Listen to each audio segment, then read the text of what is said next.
No paparazzi. It is so hard being rich and famous.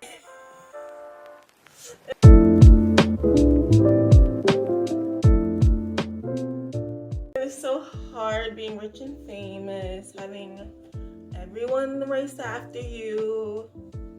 Some people try to get close to you only for your riches and your fame so they can get clout off of you, try to use you for your money and fame.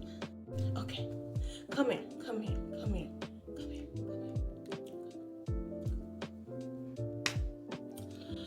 I know that we all have that one friend or family member in our life who tries to be something that they're not in order to be accepted. Yeah, that person. Yeah, yeah, that person right there. Yeah, you know what I'm talking about. You know. Such a shame. However, on this channel, we know that we don't need to put on a facade to be accepted because we are exceptional, okay? However, I know sometimes it can be a little bit hard, especially in today's society, to be authentic and be yourself and just look for things that you like to do or things that you agree with. It's hard to come up with your own values and beliefs because everyone else around you is trying to persuade you and convince you to think differently or to think like them. But that is why I am sitting here today to list a few simple steps to being your true authentic self. So, let's begin. Number 1 is alone time. So, spending time alone helps you figure out who and what you are. So, I can't stress this enough. People love to be around people all the time, especially extroverted people, outgoing people. I never have that problem because I'm naturally introverted. Shout out to my introverts out there. I'm introverted, so I like to stay to myself anyway. Like, that's not a big thing. That's not a big deal for me. But I know a lot of people are extroverted, therefore they thrive off of being around people. However, it's like, regardless if you're introverted or extroverted, you can still hang around people and they can still persuade you and convince you to do things that you may not really agree with. They can peer pressure you basically into doing things that you may not want to do, or things that you don't agree with, or things that may not be part of your character. Like social media, for instance, that's not even people, that's just a thing, and yet it has such a big grasp on our generation and on humanity, like technology in general does. Spending time alone, even if that means away from people or off of the phone, off of social media, is a very good way to just get in tune with your thoughts and your own values and beliefs. So I recommend doing that. Spending time alone helps avoid others' influences so you can make private decisions. So how many people do we know in our lives who, when you're trying to make a big decision in life, they come out of nowhere with their list of opinions on that decision that you're trying to make? Let's say you're trying to get a job as a police officer, and that one person, that friend or family member, comes up to you and it's just like, you're trying to be a police officer? I don't know. I mean, they have a bad rep lately, I don't know. I don't think it's kind of dangerous. I don't really think you should do it. You always have that one friend or family member who's going to come in and list all their opinions, they always have to put their 2 cents on everything. And it ends up clouding your own judgment, and you start to think, well, maybe I shouldn't try out for this. Even though it might be the best thing that you ever do in your life, you end up doubting it and most likely not trying it out because these people in your life are clouding your judgment with their own opinions and making you think that oh, well, maybe I can't do this. Maybe I shouldn't do this. That's why it's good to have alone time, because you can make your decisions privately. You don't have to tell anyone. Just keep it to yourself. Spending time alone helps you figure out what you want out of life. So this loops back into what I just said about making decisions for your life. Sometimes when you tell people about your future plans, they put their 2 cents in, or they put all their list of opinions in, and then it starts making you doubt what you're trying to do, and you don't want to do that. You don't want to be in that place where you're like, well, should I? Well, what am I going to do then? What will I do for my life if this is wrong and that's wrong and I can't do this and this is dangerous? And you'll just start doubting every decision you make. You won't even be able to trust yourself because you're always listening to other people and what they say you should do. I promise you it will make your world all the better if you just spent time alone, away from people for a little bit, and just kind of try to figure out yourself. Because that's where your authentic self, your authenticity comes from.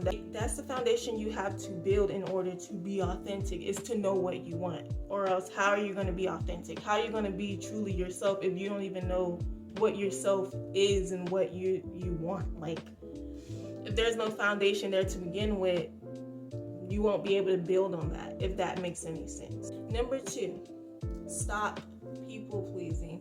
Now, I know a lot of people in my life who people please all day, every day, and it's like, it's sad to me. Like, I look at those people and I'm like, they're so nice, but their niceness can be taken advantage of and leave you feeling empty and sad and depressed, and all because you were too nice. And there's nothing wrong with being nice, but when you're being too nice, you know that phrase that goes, too much of anything is bad for you? It really is. Like, it's a very true statement, and it applies to everything. Stop looking for validation. Now, this is something that I have trouble with doing. I know a lot of other people do too. It's looking for validation in other people. Again, that loops back to the decisions you make in life, where you always need people's opinions on the decisions that you're making or the plans that you're creating. You don't have to tell everyone everything. If you need advice, of course, go to someone who you can trust to get advice from. Don't just go to anybody. Go to someone you know can help you, who has wisdom, who can teach you the right things and give you the right advice. Don't just go to anybody or everybody and let everyone know your business.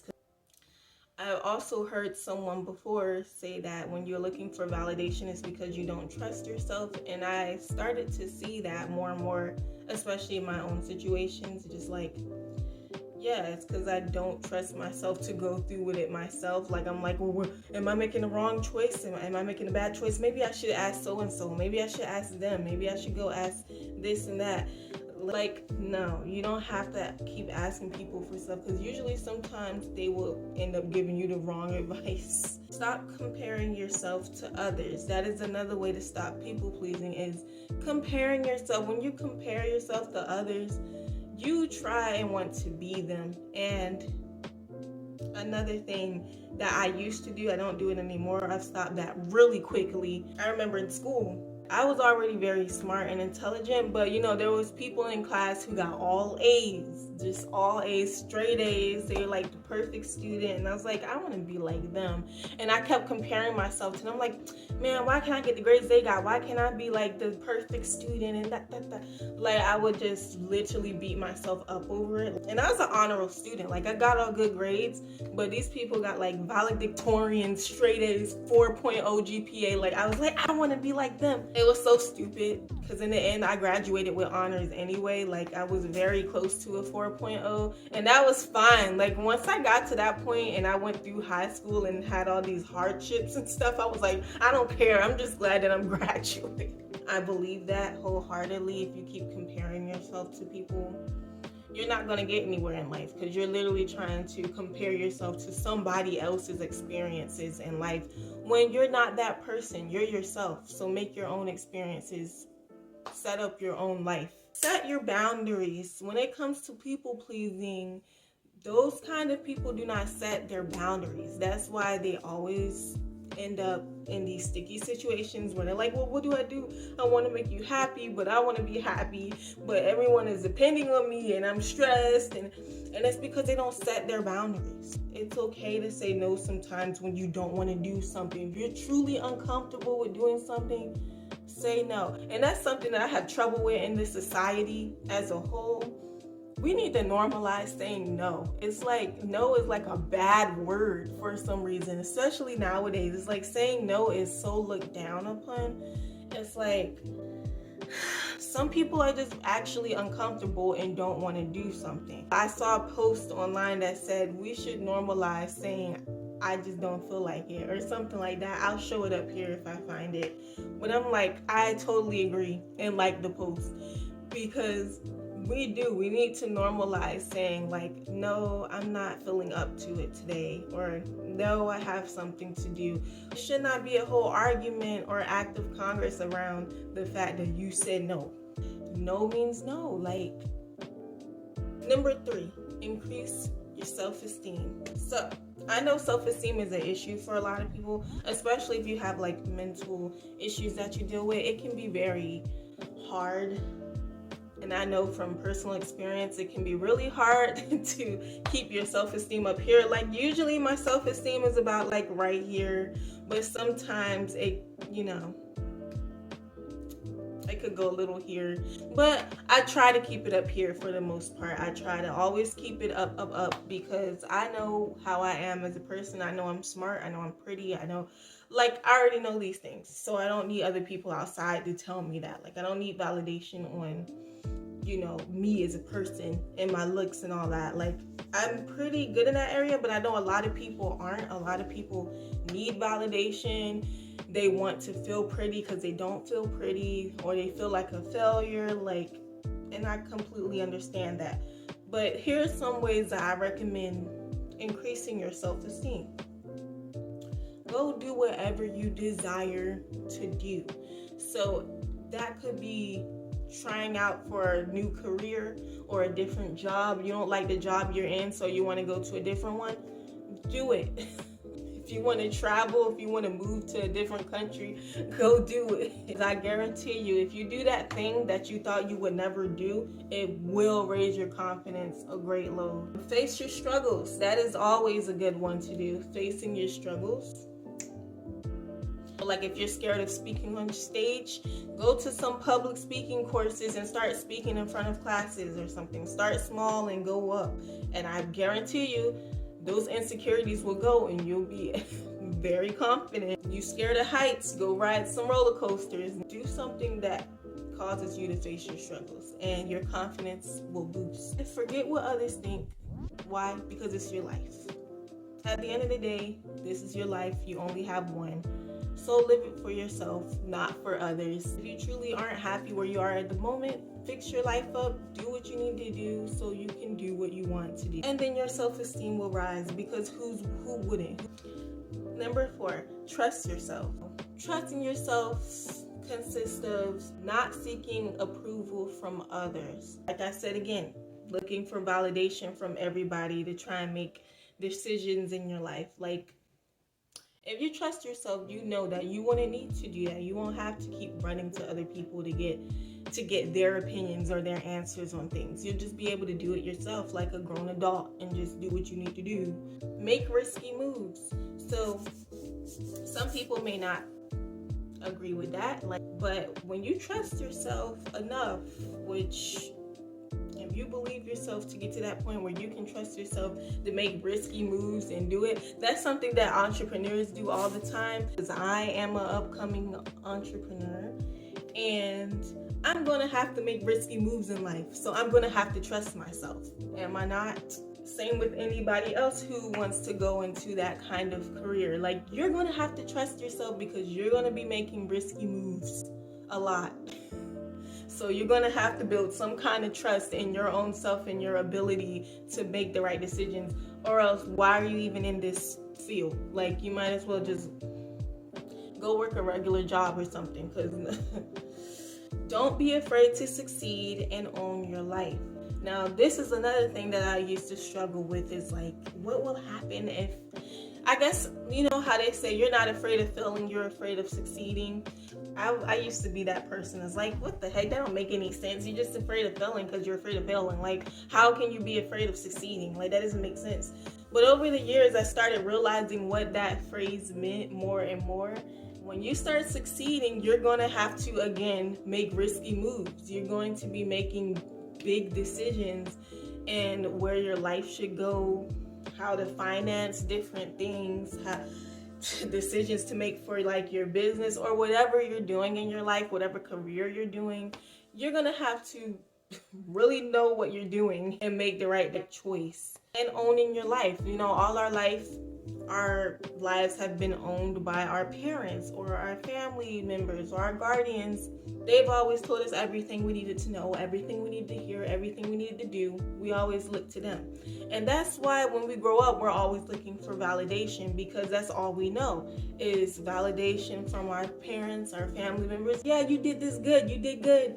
In school too, you just validation all day. You got an A, you got a B, you got 100. Good job, good luck. Here's your golden star. Here's your good luck sticker. That's all you know your whole life. So when it's like time to get into the real world and actually do things, you don't get that validation anymore. It can be kind of depressing. It can be jarring.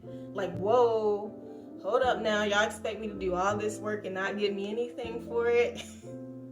That does happen to a lot of people. And like, but in order to own your life, if you really want to own your life and take ownership of yourself and your life and do what you want to do in your life, you're going to have to learn how to make those risky moves, make the right decisions, take care of yourself, finance yourself, become financially stable and independent, and not have to keep depending on everyone else and looking for validation all the time. Last but not least, 5. Love being you. Love being yourself. In order to be authentic and be yourself, you have to love being yourself. Like I said, the foundation of what you want to do with your life and who you want to be, you should start writing these things down. Seriously, that's what I do every day. Like I said earlier, I write down in my journal or diary. I set goals for what I want to do with my life by this certain time, this certain year, or I write down everything that I want to accomplish myself or what I expect of myself, whether it's in my personality and my looks, like losing weight or something. I write all of that stuff down and set a goal so I can start working towards it when I'm ready to work towards that. Basically like a New Year's resolution list. Do that every day. Try to find something that you can work on and make that your purpose for the day or for your life if you want to. Don't let other people tell you that the goals and dreams that you're chasing after is in vain. Don't let people tell you that it doesn't make sense or it's stupid or it's dumb or why are you chasing that. Do what you need to do. Like I said, stop looking for validation. Stop letting other people put their opinions in your life. Or when you see them coming down the street, you see your family or a friend coming down the street with this long list of opinions and things they want to say about your life, you just tell them you don't even need to read it, sis. You don't even need to start talking, sis, because I already know what you're going to say. And what I have to say to that is make a list like that for yourself. I'm telling you, because most of these people who make long lists about what you need to do with your life, usually they don't have a life. Usually it's because they're bored with their own life. It's like you need to make that list for yourself so you can start living your life and get out of mine. That is all the wisdom that I could possibly shed upon my pupils today. Hopefully, I'll see your beautiful faces again. Make sure you like, sub, and tell me what you think in the comments below. I'll catch you later.